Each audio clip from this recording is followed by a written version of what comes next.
સામસામે બંનેના ઘરો હતા. એક દુર્જન અને એક ભગત. એ ભગત અને ભગત ભગવાનની ધૂન ગાય એટલે આ ભાઈને તકલીફ થાય. આ ભાઈ નોકરી ધંધા કરતા હશે એટલે અવાજ આવે એટલે કાયમ વળવા માટે જાય કે બંધ કરા, મને અવાજ બહુ લાગે.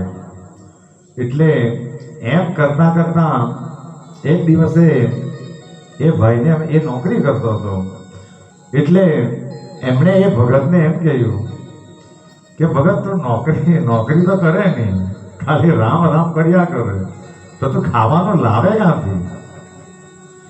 એટલે એ ભગતે એમ કહ્યું કે મારો રામ પૂરું પાડે. અમે રામનું નામ લઈએ એટલે રામ ગમે તાને ગમે ત્યાં વ્યવસ્થા કરી દે.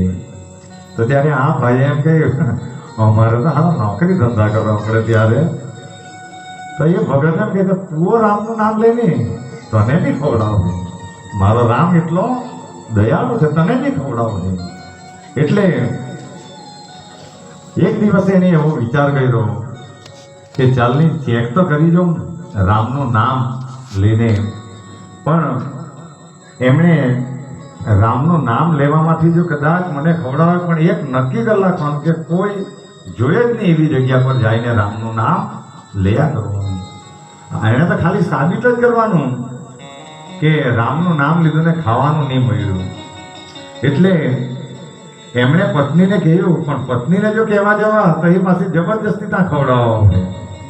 એટલે એક એરિયો શોધીને એ ત્યાં જંગલમાં નીકળી ગયો અને એક ઝાડ પર ચડીને રામ રામ રામ રામની ધૂન એમણે નામ સ્મરણ ચાલુ કર્યું અને જોતો જાય કે કોઈ ખવડાવવા નહીં આવી રહ્યું. એટલે અહીંયા તો ખાલી સાબિત જ કરવાનું હતું કે રામના નામથી ખાવાનું મળી નહીં શકે.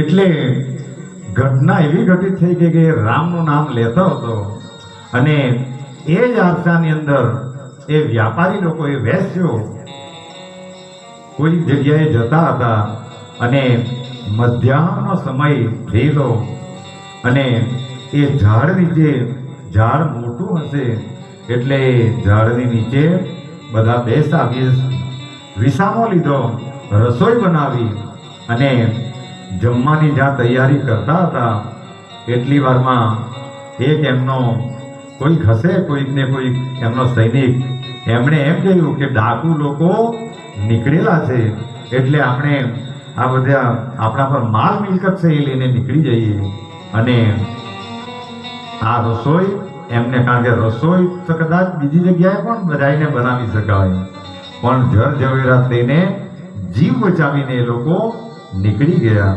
અને ત્યાં જ ચોર લોકો, એ લૂંટારો લોકો આવ્યા અને જોયું કે વેશ્ય લોકો તો ઝવેરાત લઈને નીકળી ગયેલા છે પણ આ જમવાનું અહીંયા મૂકી ગયેલા છે. અહીંયા જે રસોઈ બનાવેલી પણ કદાચ આપણને મારી નાખવા માટે આમાં કંઈક ને કંઈક ઝેર તો નહીં રાખી ગયેલા હોય ને. એટલે પહેલાં કોઈકને આપણે ખવાડીએ પણ હવે તોડકી એ લોકો નહીં જોતી એટલે પહેલાં ખાય કોણ?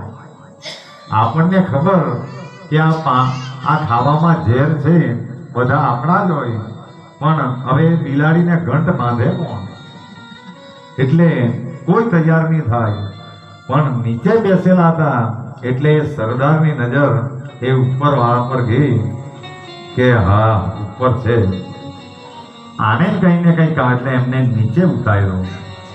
એટલે નીચે ઉતારીને એમ કહ્યું કે રસોઈ તમે બનાવેલી? નહીં, મેં તો નહીં બનાવેલી, પણ અગાડી જે હતા તે લોકો, પણ આ લોકોને વિશ્વાસ નહીં આવ્યો કે આમાં કંઈક ને કંઈક તારું કારસ્તાન હતું એટલે પહેલાં તું ખા. હવે આ ભાઈએ નક્કી કરી નાખેલું કે મેં નહીં ખાવાનું.